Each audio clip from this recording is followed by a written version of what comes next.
啱啱喺港匯台嗰個嘅247 Fitness 落翻嚟咧，減咗300卡，咁循例梗係要補翻3000卡嘅。咁啊見到側邊有呢一間咧叫做帆樓嘅酒樓啊，咁望到上面咧原來有3-4層嘅喎，睇落啊好似好勁咁。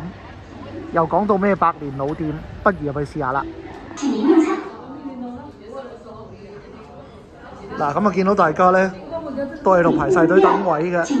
嗱，原來樓下嗰啲都係幻覺，上到嚟排緊隊呢班先至係真嘅。哇！誤打誤撞咧，嚟咗呢一間嘅酒樓咧，原來都好似幾勁嘅喎。我上網睇翻咧，原來都真係好有歷史嘅。同埋咧，呢一度咧有成3層咁大。我啱啱見到自己要等幾十張台咧，我仲以為要好耐。話咁快咧，就嗌咗20-30個號啦。樓上咧仲有台嘅添。終於攞到籌128號，仲要上3樓。但係可能3樓嘅景咧，望落去仲靚啲都唔定。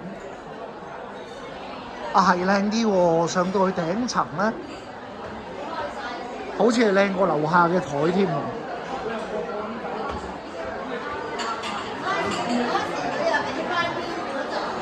哇！幾耐未見過咁大個場。啊，原來呢度啲茶咧有菊花、普洱、羅漢果。咁而家哥仔幫我開緊個羅漢果茶，成大粒喺入邊，我見到。嗱，啲嘢好唔好食啊？真係未知，但係淨係呢套茶咧就儀式感十足啦。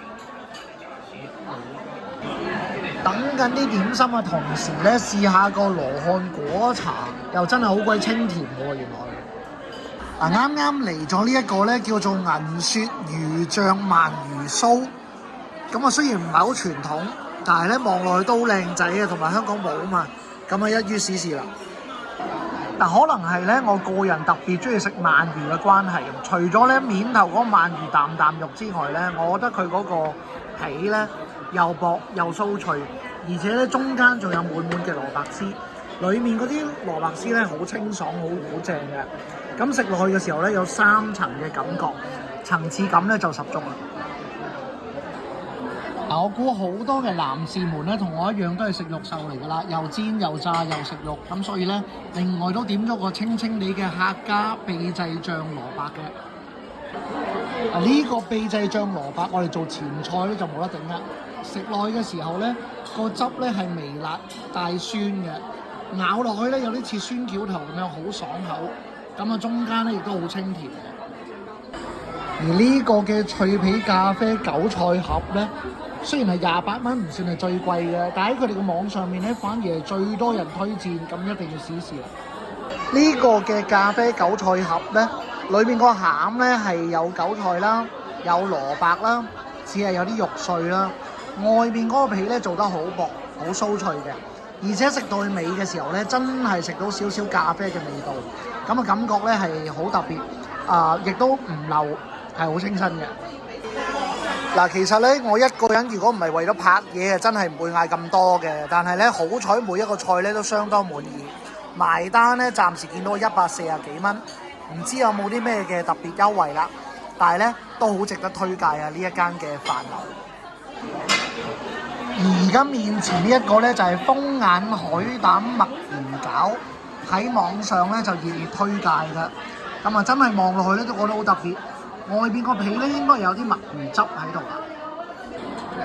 呢個嘅風眼海膽墨魚餃咧33蚊，就應該係呢一餐裏面咧最貴嘅一個餸。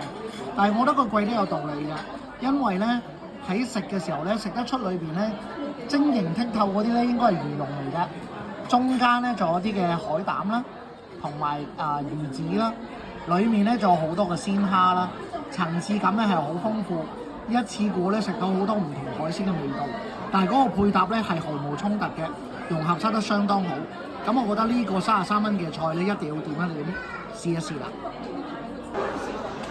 而最後呢一個嘅乾炒牛河咧，可能係我哋熟悉嘅菜式啦，咁啊唔算係好大嘅驚喜，但係佢塊牛肉咧算大得嚟咧，都係好嫩滑嘅，而且個河咧炒得好乾身，食落去唔會油冧冧咧。我覺得都做得係相當出色嘅。嗱，咁喺臨走嘅時候咧，就同大家睇下裏邊嘅四周環境啦。咁啊，其實裏邊做得咧都幾古色古香，我覺得咧都幾靚嘅。門口咧有大個帆樓嘅招牌啦。出去之前咧，仲見到原來佢哋高德掃街榜咧，全國係第37位，咁都幾巴閉嘅。咁今日咧呢一間帆樓咧就介紹俾大家，相當之唔錯噶。咁我係啲，如果喜歡嘅可以俾個 like 同 subscribe，我哋下次再見，拜拜。